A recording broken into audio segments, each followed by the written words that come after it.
like, "Game over, ho," and I was like, "Wow, that's really rude. Why would they To put be fair, in that there?" is like the online gaming experience, so they would have That nailed is- it.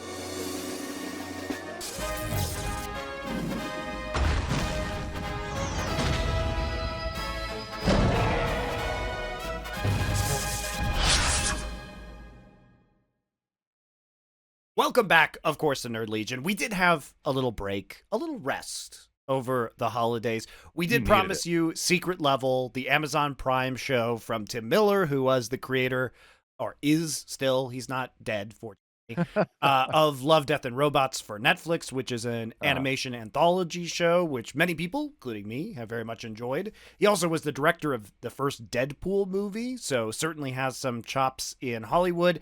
He was then contracted by Netflix to create this show, Secret Level. Secret Level uses a variety of video game intellectual properties to do an animation anthology show. As with Love, Death, and Robots, it is a little bit up and down here and there. Some are going to be a lot better than others. Some are just PlayStation ads, apparently, and are super weird. Seriously. Well, I can't wait to talk about that. But anyway, continue. So rather than go over all 15 mini episodes, if you guys are considering watching this, we figured it'd be a better use of your time and our time to go over the ones that we think are actually good and worth watching, so you kind of skip some of the crap ones, and then also make fun of the bad ones, so you can enjoy that without actually having to watch them. So there you go. Yeah, it's all the stuff you've come to know and love, right? Over if they can use like an entire final episode of this to advertise PlayStation, I can use a couple seconds to advertise the thing you're already watching, right? So just all the same hilarious content and quirky anecdotes and just plain intelligent takes on pop culture. That's why you're here. That's what you're gonna get from our review of Secret Level. Anyway, continue. And speaking of advertising, like they did shamelessly for PlayStation, I love it. one of our sponsors is ExpressVPN. And now this is something that you guys, of course, can use when you follow along with the shows for Nerd Legion. But first off, as you guys know, going online without ExpressVPN is like having sex without a condom. Most of the time you might be just fine, but the repercussions could be enormous. Do you, Doa, want to raw dog the whole internet? Is that who you are, Doa? I mean, when the internet began, there really wasn't much of a choice, just like the old days of humanity, and it was a more dangerous place now. So I think the parallel, fits, and we've all learned some valuable lessons, right? So yeah, I'm on board with ExpressVPN for sure. Yeah, and this is just, you guys can have that security, the encryption, whether you're out on public Wi-Fi, right? If you're out in cafes, hotels, airports, I'll be traveling internationally a couple of days. Just make sure that everything is secure, of course. And not only that, but it's very useful for other things, such as watching along with the shows from Nerd Legion if they are not available in your home region. I, myself, am going back to Korea. You know what that means, Doa? Goodbye, what? HBO Max, that I pay for, but I use a VPN, and then I have it. ExpressVPN just works every time. So you can access content with it, obviously, and it is rated #1 by top tech reviewers like CNET and The Verge. It's super easy to use. There's apps for your phone. You can get it onto a router so that your TV and absolutely everything, your consoles are covered by it. Desktop app is super easy to use. So thank you very much to ExpressVPN. You can secure your online data today by visiting expressvpn.com/nerdlegion. That's expressvpn.com/nerdlegion. And you can get an extra 4 months free. ExpressVPN. You guys enjoy the show? Supporting our sponsors is the best way to. So now, Doa, you wanted to do this show as the best episode, followed by the worst, followed by honorable mentions. Is that correct? I think that's a good order to do it. Alternatively, though, we could switch it up and say best, honorable mentions, worst. We could save the worst for last. That would be a very internet video savvy thing to do to keep people watching, wouldn't it? Actually, now that I think about we'll it. do best. Maybe honorable we should mentions, save the worst for last. Worst. Okay, yeah, we got to play the game, Monty. We got to play the retention game. But they could just skip to the end. But all right. So what was your favorite of the 15 animated shorts? My favorite of all of them was New World Once and Future King. I found it to be heartfelt and really, really funny. And although Arnold Schwarzenegger's voice never really matched the way his character's lips were moving, I thought it was a ton of fun, and yeah, I actually went back and watched it again, and there's a lot of fun little symbolism in there from time to time. And I tried the game New World, and it just as an MMO, and I play a lot of different MMOs, or I have over the years. It didn't really grab me, honestly. But I was not expecting this at all coming into the short, and I feel like that one is such a good usage of the short format, right? Because they told a very complete story in a very complete way, which I think they succeeded in their storytelling in a way that none of the other episodes did. So high marks across the board for Once and Future King for me. I have given years, my heart, my very soul for power beyond the dreams of any but an immortal king. That crown belongs to Elstrom. Yeah, I think the issue with a lot of these shorts is that because we're dealing with a lot of established IPs, is whether you use them as fan service or not, which was never really a problem in Love, Death, and Robots because they were all designed to be self-contained stories, which is why a lot of the Love, Death, and Robots ones are very successful. But I agree. Yeah. I've never played New World, which is the Amazon-created MMO. But I did find it funny. I have to admit, I was really scared upon hearing Arnold Schwarzenegger's voice. But the great thing about Arnold Schwarzenegger is that he has been in so many movies where he's just a tongue-in-cheek caricature of himself that it really works in this. And what I liked about this is it has that Edge of Tomorrow element where it's him replaying over and over again because he can't die, and he's an idiot king who keeps getting resurrected while trying to take the crown of this realm despite having no idea what's going on and his entire fleet being destroyed. And I thought for the most part it was like very beautifully done, but it was very funny.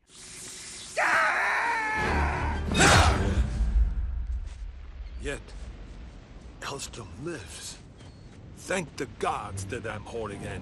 I feared for an instant that I might be left half a man. Yeah. There was real Just character development.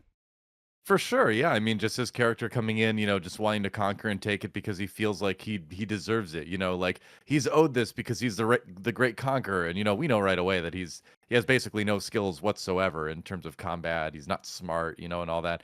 But they happen to land on this island, right, where, like you said, you die and you come back. Which to be fair, I think is a great premise for an MMO to step away from the show for a second. Like I did like the concept and the premise for the MMO.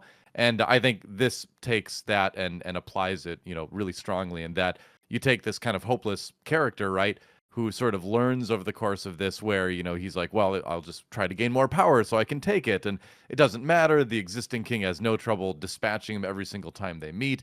And he finally kind of over the course of these deaths, right, figures out what kingly qualities really are, or doesn't even necessarily figure out so much himself what a kingly quality is. He just changes and just realizes how he should be treating people better, in general. And that in itself makes him more kingly by the end of it, So I think it's a good story, and, where you can do it, like the deaths become sort of chapter endings, and they do a good job of putting a little bit in each life for him to show a tiny bit of progress, or, a tiny bit of learning, even if there's not any sort of emotional progress.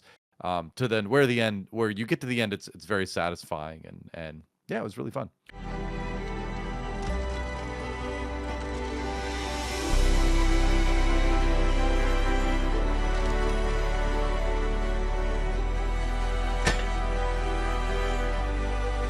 I also, as somebody who hasn't played the game, got a sense of the world, I think, really well. And that's the challenge that you're kind of going through if you're making these vignettes, is that you need to make sure that you're satisfying the core fans who might know the deep lore, but also you're trying to introduce new people to these IPs, some of which are not even really active anymore. And I will say, my favorite one, Doa, and I do admit that this is ultra nostalgia bait, was the Unreal Tournament one.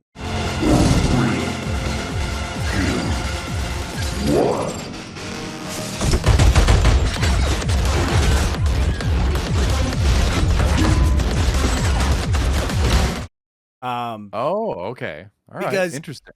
Look, man, was it the best story one? No, I think the New World one, like you say, was better written.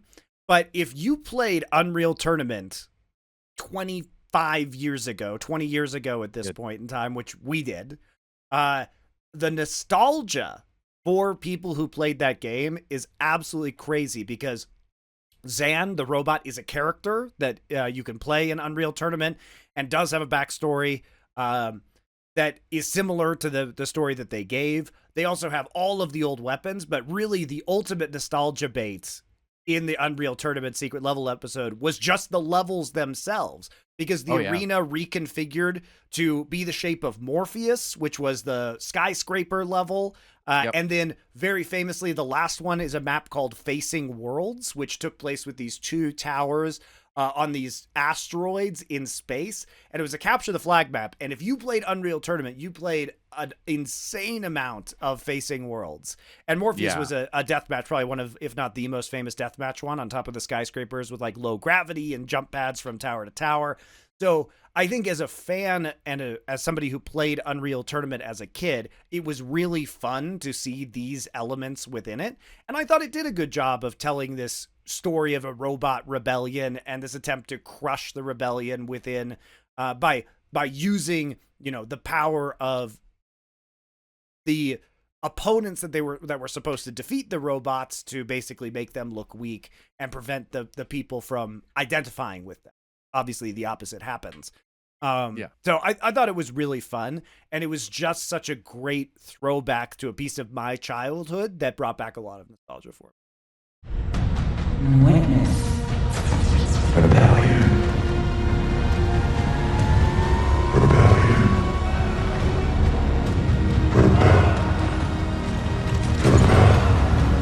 I liked that one too. It didn't, you know, we also have some honorable mentions that we're going to talk about too, and that one was just on the outside of my honorable mentions. The only reason it didn't make it is because, you know, and I know it is the story of the character from the game. I played Unreal Tournament for hours and hours and hours and hours back when it came out, but it's just so generic, you know.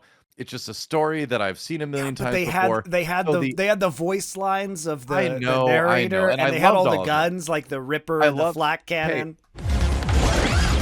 Double kill. Multi-kill. They didn't have the best gun, though. They didn't have the shock rifle. They didn't have the shock rifle.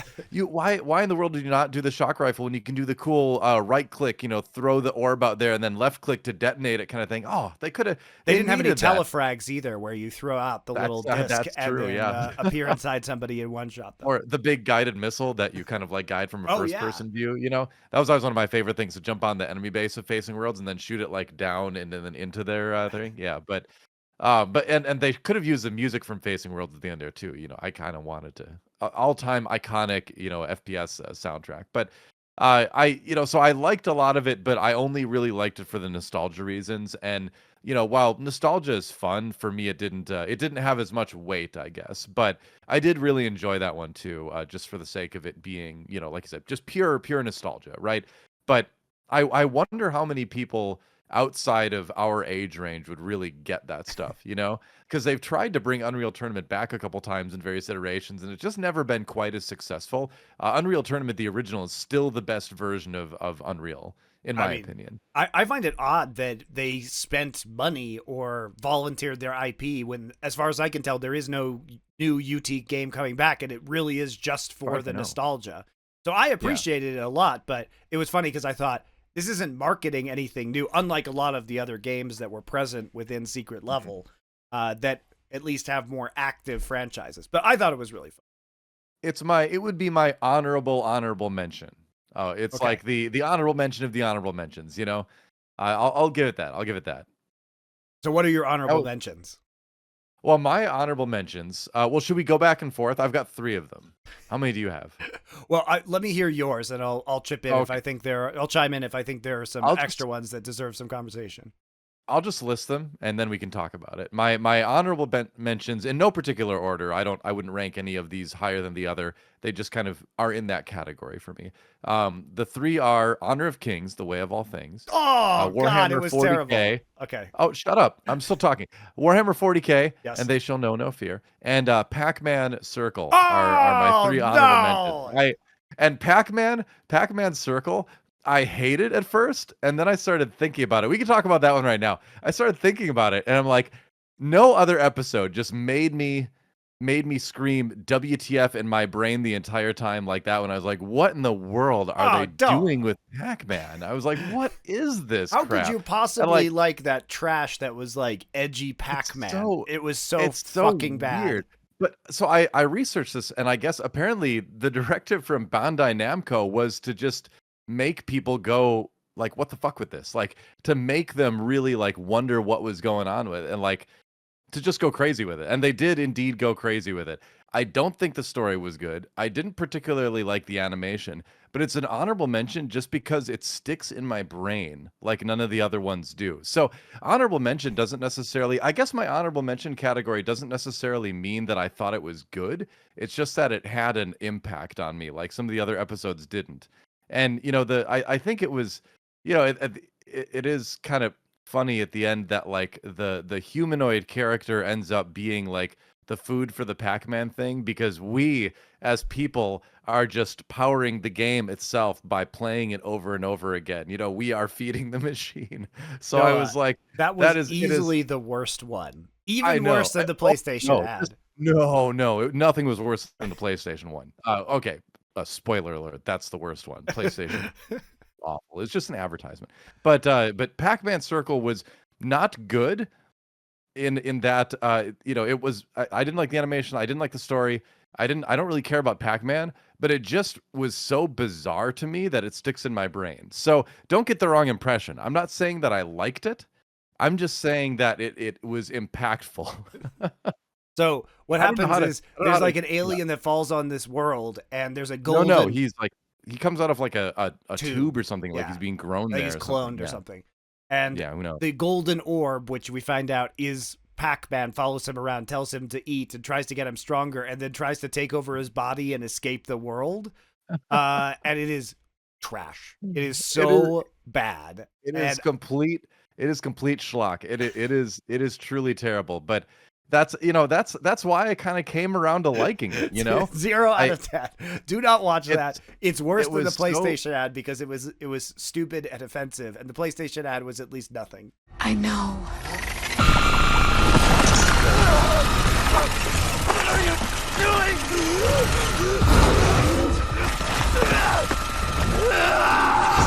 I think the PlayStation ad was totally valueless, whereas I think this was at least memorable, in my opinion. It was not good, but it was at least memorable. That was an honorable mention. When, by the way, you didn't mention the Armored Core one, which I thought was fine. Oh, it was okay. Sure. All the other stuff was like okay. The Exodus Odyssey one was pretty good.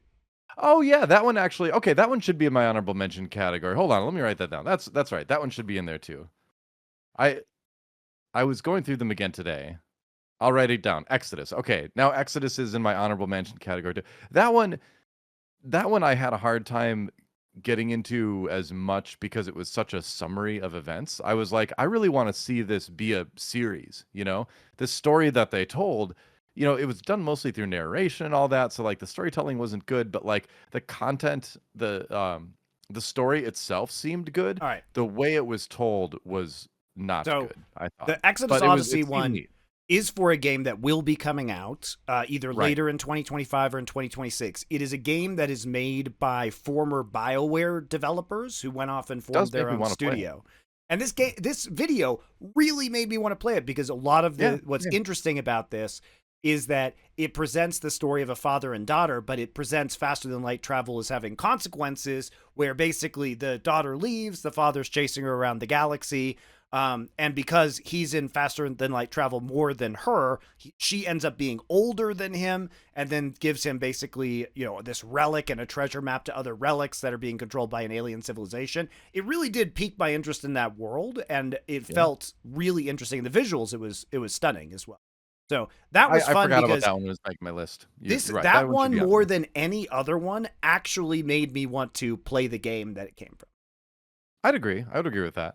Yeah, the only thing that held me back with that one, like I said, is the way in which the story was told. It was just too much narration, all that. But they tried to fit so much stuff. It was easily the most story dense of all of the shorts, But that needed to be like, I want to watch that as a series, or I do want to play the game. I probably will play the game now, where I wasn't really thinking much about it before.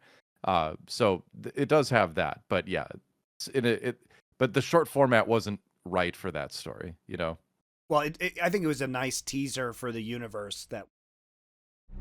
I'd give anything to help.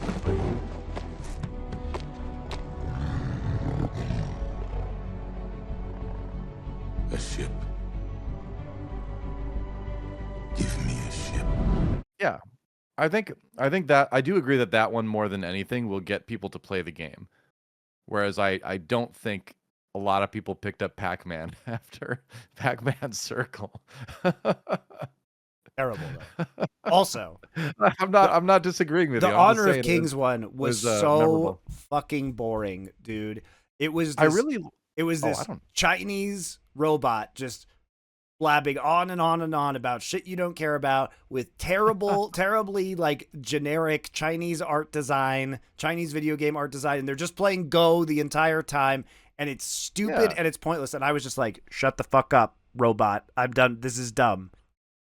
I liked it for the premise more than anything, that there was this like entity that was controlling a moving city. Like I thought that was just a really neat fantasy premise for the world that this exists in, and then this guy wants to go and like challenge it to take over and be that guy basically, but for the wrong reasons. And so coming, you know, through playing Go against this entity, kind of comes to an understanding of you know, cause and effect kind of. It's so and free cringe will. though. And The Chinese master robot's like, don't you know that everything is predetermined and you are merely a cog? And he's like, but what if I sacrifice myself? By God, you've broken the game. How can you believe in free will? It's so cringe, man. It's like, it's so cringe. Like, You would sacrifice yourself.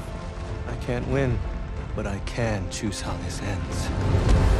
Despite everything I've shown you, you still somehow believe you're making a choice.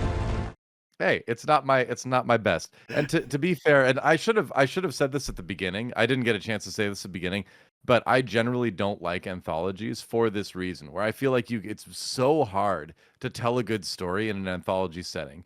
And I really don't think any of these did a good job telling a story, except for the New World one, in my opinion. I think that was the only one that did a good job of having a beginning, middle, end, you know, complete storytelling. Everything else, including the Honor of Kings one, I think, you know, tried but didn't quite hit the mark, you know. But like I said, I really like the premise. I did. I mean, think I think some of entity I itself think a was lot of the cool. Love, Death, and Robots episodes are bangers. I really like some of those.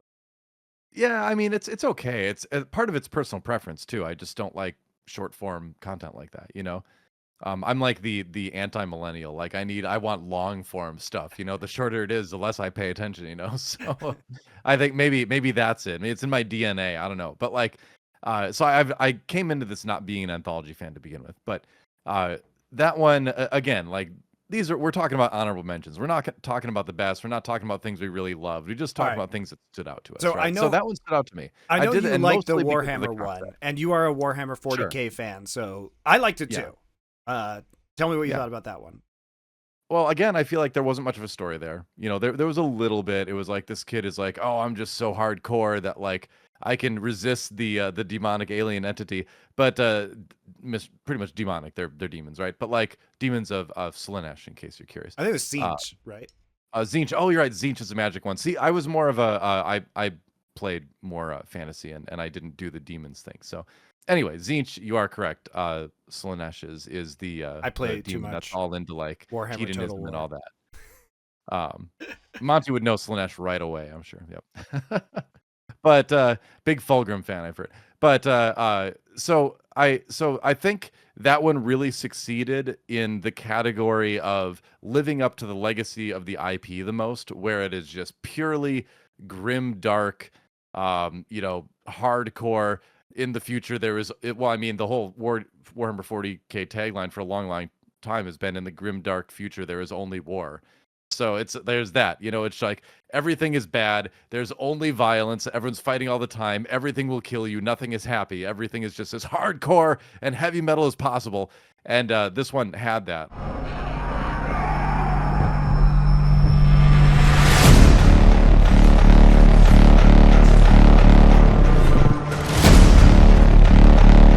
Just a sequence of the Space Marines walking along and just absolutely crushing the cultist group that was attacking them. I mean, that was very, very 40K, and they did a good job of, and I'm not like, one of my criticisms actually for Love, Death and Robots and for this is that it's just overly violent. I feel like a lot of times for like no really particular reason, they just love gore and violence in this stuff. But and while this had that in spades, of course, that fits 40K. It's always been ultra violent. It's always been ultra hardcore, you know? So I think 40K has a right to be that way, where I don't think Pac-Man does. Or yeah, a lot of the other ones. Like, do you know how many like main character death montages there were in this series? It was just like everyone's favorite thing was to put a some sort of death montage in their short, as if this was like a really witty, creative thing for them to do, you know? And they're like, "Oh, we all did the same witty, creative thing. Whoops! Is it actually witty or creative?" The answer is no. Only New World again did it well, but you know, Warhammer 40K has the God Emperor's given right to be hyper violent and hyper hardcore, and they did that. Like they're dragging that thing behind them the whole time. I was wondering, is this like a sarcophagus to like put in like you know, to put in a mech to wake it up or something like that? You know, is it one of those perhaps? But no, it was just a cleric that they were just dragging around in there, which is the most 40K thing ever, where you have this like, you know, cleric that, you know, he's just a ultra, you know, devotee just there to say prayers, and you just drag him around in a box behind you. Like, It was great. I love it. It had love all the 40K. absurd elements, you know, all the gothic Yeah. architecture on the spaceships, all the candles surrounding the Yes. computers. They really nailed the aesthetic. The Ultramarines, like you say, dragging the Chainsaw swords. sarcophagus just so that guy could appear and then immediately die. It was funny. You know, it was funny. Yeah, yeah.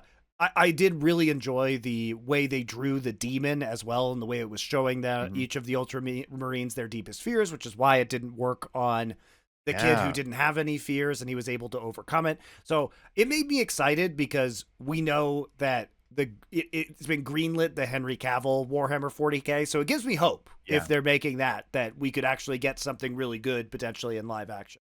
I made the same note too, where like this made me very excited about the Henry Cavill 40K series. And like, I don't know what the series is going to be. It's probably going to be set in 40K. What I'd really love to see is 30K Horus Heresy TV series, because that series of books, I've read like the first 7 or 8 of them. There's like a million. It were really good, and so to see sort of like the startings of what has resulted in the 40K world kind of being the way it is fun to read. So Yeah. I'd love a series of that. But either way, I And think Amazon is the one making the 40K series also. yeah, Which I have is a lot of hope for it. Yeah, which is cool because when you see this, and sure, it's not going to be the same people working on it, but when you see that they were willing to go there, it gives you encouragement that Henry Cavill will be able to actually bring this to life in the way that it should be, and that Amazon's like cool with the ultra violence.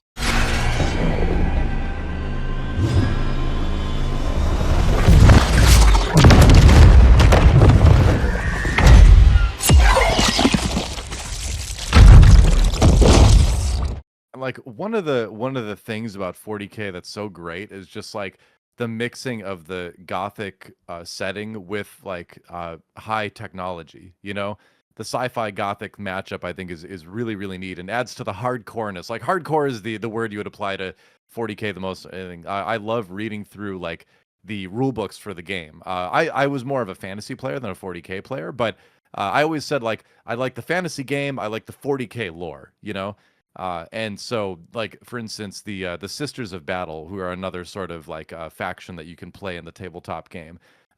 There's like something I was reading in the book where it's like the first way you know they're coming to the planet to fight is you just hear the sound of like these gothic hymns coming from like the sky. Because as they're descending in their giant like cathedral spaceships, they just like blast organ music at like the battlefield, and then they come down and kill you. And it's just like that is the most like hardcore, you know, gothic thing, where it's like imagining like the you know, dark stormy clouds above, and you just hear this like foreboding like organ music coming from, and then these ships descend, and all these like, you know, hardcore battle angel type people come out and kill you, you know. Like that's the kind of stuff I love about 40K, is it just goes to the nth degree when it comes to, you know, that kind of thing. And so we did get that in the short. The story was okay, you know. But we Look, got it did some what it cool had to 40K do. action. Yeah, exactly. It did what it needed to do. And I Yeah. think it was a really good self-contained story about one kind of drop mission. And Yeah, it you was know, fine. it was basic, obviously, having the older ultramarine, with the kid who didn't have any fear. It was a little ham-fisted, but you only have so much time to tell a story, and Yeah. I really didn't care so much about that as opposed to seeing the world of Warhammer 40K and really just enjoying all of the moments. And obviously the combat was really fun to watch. And you got a sense of the real power of the demon and of the ultramarines in that. So I really liked it. Yeah. 40K has the wildest lore too. Like some of the stuff we could see on the screen with that series is just going to be amazing. Like the orcs in that universe, they have like planes and tanks and things like that the orcs build. But if the humans get one and they take it apart, like nothing is actually connected to anything else engine wise. Like it shouldn't work, but the orcs just like believe that it will, so it does. So like the orcs they're kind of like too dumb to really understand how to build things, but they just believe that it's going to work. Or like they believe that painting something red will make it go faster, and so it just does. So there's this like on running joke that they're the strongest, psionics in the universe or whatever, because there's this weird supernatural stuff that happens with their technology. But just stuff like that, is just part funny and part just kind of like cool.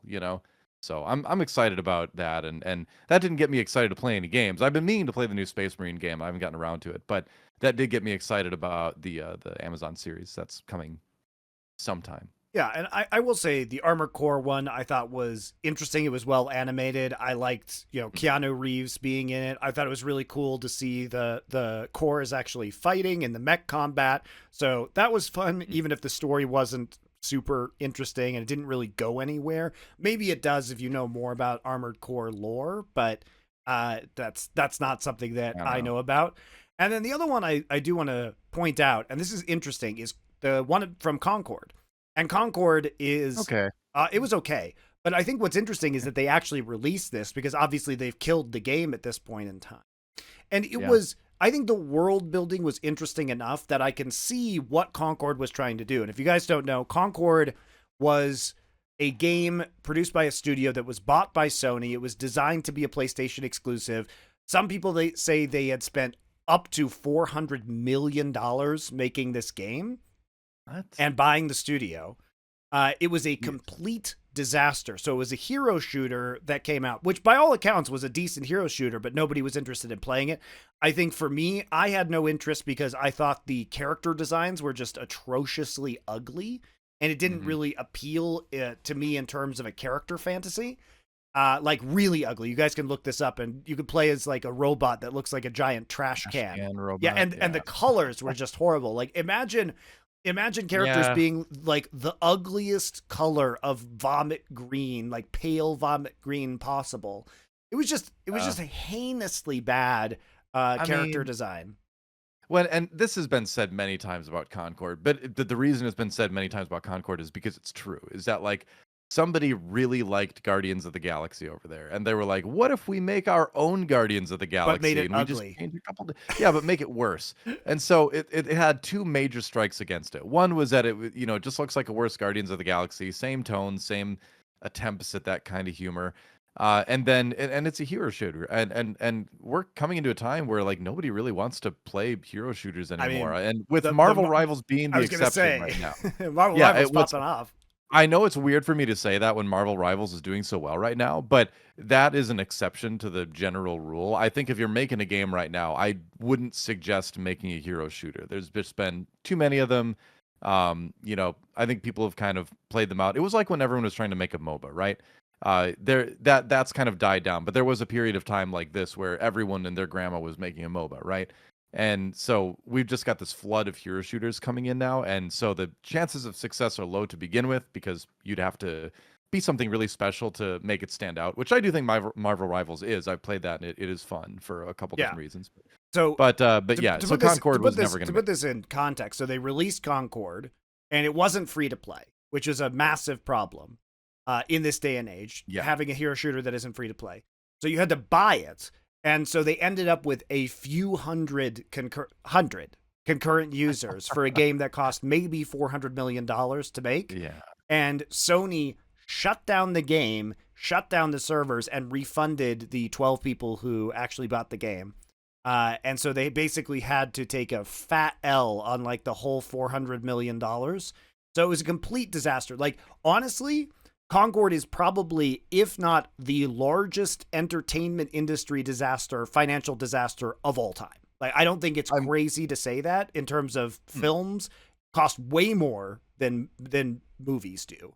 And the fact that it made $0 is fucking. I'm curious what the actual numbers with that are. 400 million sounds like a lot, but I guess if you're including the cost, I was going to say if you're including the cost of buying the studio, then yeah, I can see that. But it was also in development for like 7 years, and was incredibly bloated. It's one of those things where it's like any gamer worth their salt could have told them this game wasn't going to work out. You know, I think you just get into this. It presented nothing interesting. I think with Marvel Rivals, people have an affinity for the Marvel superheroes, and there's a character power fantasy. But when you're introducing this brand new IP, I think Overwatch obviously did it very well, where you have really compelling characters and a really compelling world, but nobody gave a shit about Concord because it was like ugly and weird. And I think with Concord too, one of the things that they said they were going to do is these kind of regular story updates. So it was really planned, and I think this was smart. I wish Blizzard had done this with Overwatch, where it was like, we are really committed to fleshing out this universe. And so why Concord they canceled that stuff. Well, yeah, sure. But why Concord was in secret level is that this was supposed to explain the background of the actual characters, because the characters you see in this short are not the ones that are in the game. They actually look a lot better, which makes you wonder. They introduce one of the characters at the end, but they just show his arm, one of the characters that was actually in the game. And so when you look at this was supposed to be kind of, I think, a prequel to the action of the game, and it's supposed to center on this crew of free gunners, which is like Guardians of the Galaxy, as you say, Doa. But they were really committed to doing cinematics and expanding the universe and regular story content. And I think the idea is just so cool. And PlayStation believed in this so much, Sony believed in this so much, that they thought this was like the future of PlayStation. Like, this game was the next massive flagship IP, and it completely flopped. But I mean, credit to them. I appreciate that they didn't just pull this episode, because it's interesting. Well, a lot of people clearly worked on it, and I think it can stand alone on its own as being an okay story. It certainly fits well into the rest of the anthology. I think it's fine. I do wonder if they pulled the plug on Concord a little bit too early in the gaming sense. Like, no. It was, because it didn't seem like it was. I mean, I know with the concurrent viewers and all that, but like the game didn't seem unsalvageable, but maybe they just decided it was. I think there were some angry people involved in that one, but so I think probably, Dilla, the math behind making the money back meant it could never be free to play, and unless it was free to play, it was never going to. That's possible. A player base. That's possible. And so there wasn't a point to continuing, because again, it wasn't just about, oh, hey, here's this multiplayer game. The cost of running Concord was further writers, artists fleshing out this world, and if you couldn't do the project, then they may have just pulled. Yeah, fair enough. Yeah. Either way, I agree. The short was okay. It was as okay as any of the other ones in there. It would be, I would say it would be in the top half versus the bottom half for me. But I think it was very mid. But I just mention it because I think in the context of Concord, it's really interesting that it even ended up here. Because I thought, when I heard that Concord was in this, I was like, oh, surely they're not going to actually release that episode. But they did. I was wondering. I mean, there was, there's a lot of, and man, how many were there? 15 episodes, 15. I think. So many to talk about. But like, we don't have to talk about all of them. No. I think, what was the one that you were the most excited about, but the most disappointed by? I'm Well, before we get to the ones that stink. Sure. Those episodes could use one of our sponsors, Mando, which of course is a very manly deodorant that you can help us out here on Nerd Legion by going in and testing for yourself, getting one of their starter packs. And personally, I am not a big fan of deodorant products that use aluminum or are antiperspirants. So this I like because it allows me to still sweat and cool off. But what it does is that it prevents the body odor from forming in the first place. So it's a great product. They have lots of manly scents. I particularly like their Clover Woods these days. And you can just go ahead and try it out. Try out a whole bunch of their products, including some of their whole body deodorant, which is like, they have a cream tube deodorant, which I never thought I would use, but I actually really like it. It's like a lotion that you can rub anywhere. Growing on me a little bit too. Yeah, I was kind of suspicious at first too, but I gotta say, I'm starting to like it quite a bit. Also, shout out to their deodorant wipes, which are very useful if you're out and about or if you're camping or anything like that. They just take the stink off you immediately. And Mando's starter pack is perfect for new customers. It comes with a solid stick deodorant, cream tube deodorant, 2 free products of your choice, like a mini body wash and deodorant wipes, and free shipping. We have a discount code for you guys. New customers get $5 off a starter pack with our exclusive code. That equates to over 40% off your starter pack. Use code NERD at shopmando.com, shopmando.com. Please, of course, support our show. Tell them we sent you. And, you know, it's great because you can try out the stick deodorant, cream tube deodorant, deodorant wipes, body wash, soap. They've got it all. So if you have a scent like bourbon leather or like I like Clover Woods, you guys can go enjoy that. And some of these episodes could use some Mando because many of them stink. That is true. So okay, well we already kind of know what my worst one is. I mentioned it earlier. I mean, but I thought the what's your Pac-Man worst one was really bad, but I will say that the Pac-Man one at least had some level of ambition, whereas the PlayStation one is literally just a race on a bike to shove in as many PlayStation IPs as possible, where it's like, here's Shadow of the Colossus, right? Here's Kratos from God of War. It is very bad. It's like, here's some good games. Do you remember? Yeah, but showing me people from a good game by the way, make me like your bad we short. could have gotten a God of War one, but instead we just got Kratos in a street. So that's a bummer. Or a Shadow of the Colossus one. That would have been a banger as well. So this one is called I want a Shadow of the Colossus movie sometime. Anyway, I digress. This one was called Playtime Fulfillment, which is maybe another, like, I don't know, Amazon kind of thing too, where it's like, deliveries, aren't delivery people heroic? But I would prefer to call this episode Ready Player None, because nobody wants to play in this world. It is super boring. It is just purely a PlayStation advertisement. The Helldivers guy. It reminds me of. Helldivers. Do you know what this reminds me of? Do you remember back in the 90s when some of you will remember this, but they used to do on like Saturday morning once in a while, they would do these sort of like montage, not montage, but like what's it called? We get a whole bunch of characters together. Ensemble.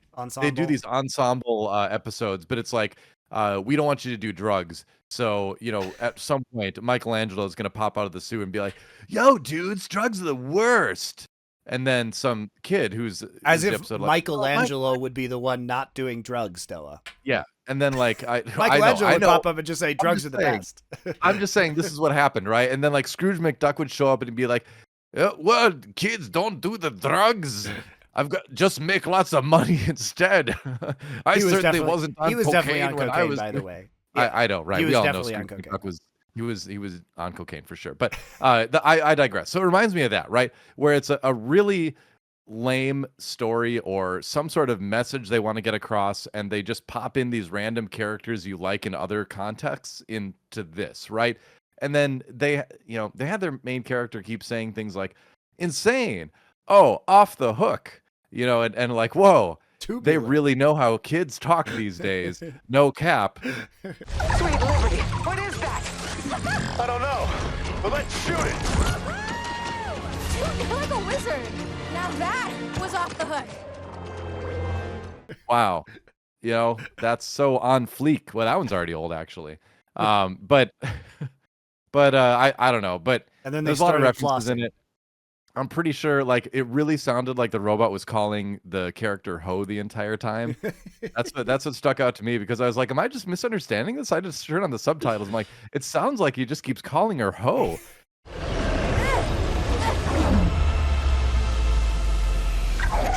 Game over, Ho.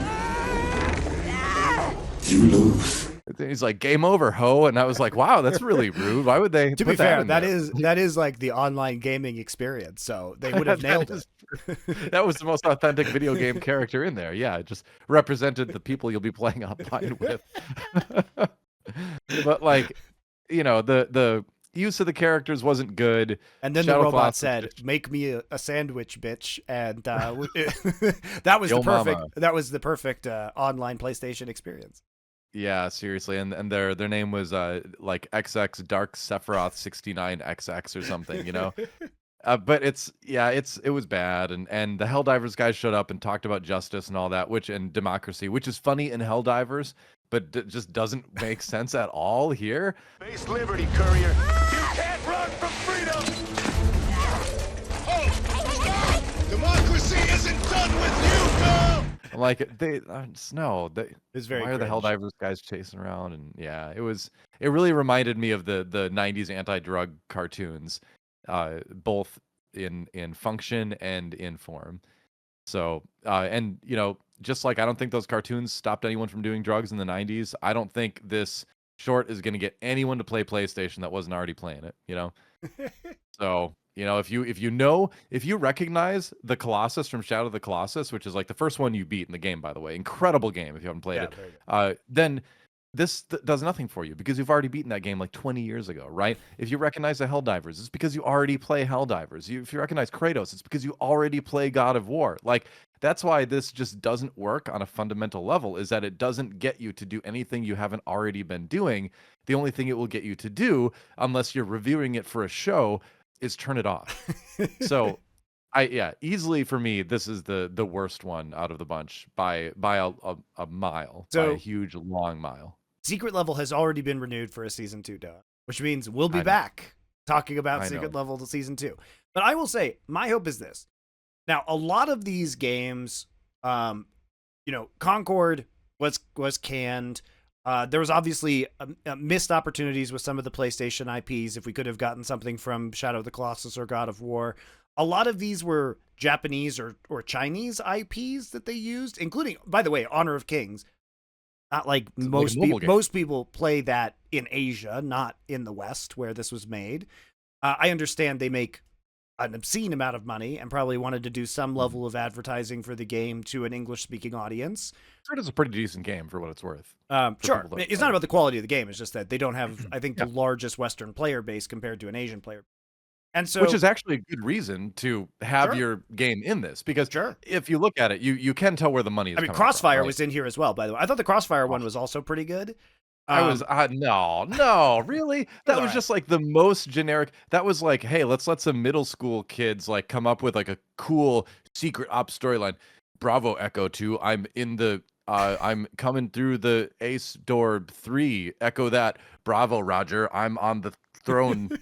Echo that. Roger. I'm just going to Like, point out that I'm Doe just is the like, one oh who my liked the grimdark Pac-Man episode, which is fucking good. Oh, hey, which of those was more original? All right, like Rainbow. I didn't not- need the originality of the Pac-Man episode.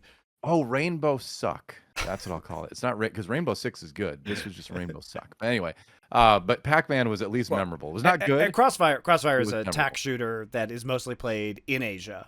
So whereas in the West, you would consider like the primary tac shooters obviously to be Counter-Strike and Valorant. So yeah, clearly there were some.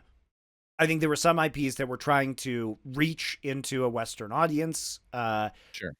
But I really hope that the success of this show, because it has been successful, encourages some more developers to actually use their IPs in this. Like, can we see a God of War 1? Can we see something from Blizzard potentially? Final right? Fantasy. Halo, Final Fantasy. There's some interesting stuff that I think could absolutely be done with this. And I feel like even though it was always destined to be uneven in terms of quality, because that's just how these things go, but it did give me hope on a season 2 that we're going to get some, I think, more mainstream Western IPs, as well as it really did. The Odyssey Exodus one really did make me interested in that game, and I hadn't heard of that game before, and I looked it up, and I was like, oh, I'll probably play this. Yeah, totally agree. The funny thing is, after I looked it up, I was like, oh yeah, I remember seeing the trailer for this like a while ago, like at the Game Awards or something like that, and so this made me, same. It made me look at it up again and be like, oh yeah, I remember this. I remember seeing the thing for this game. I guess I'll watch for when that's coming out now. Yeah.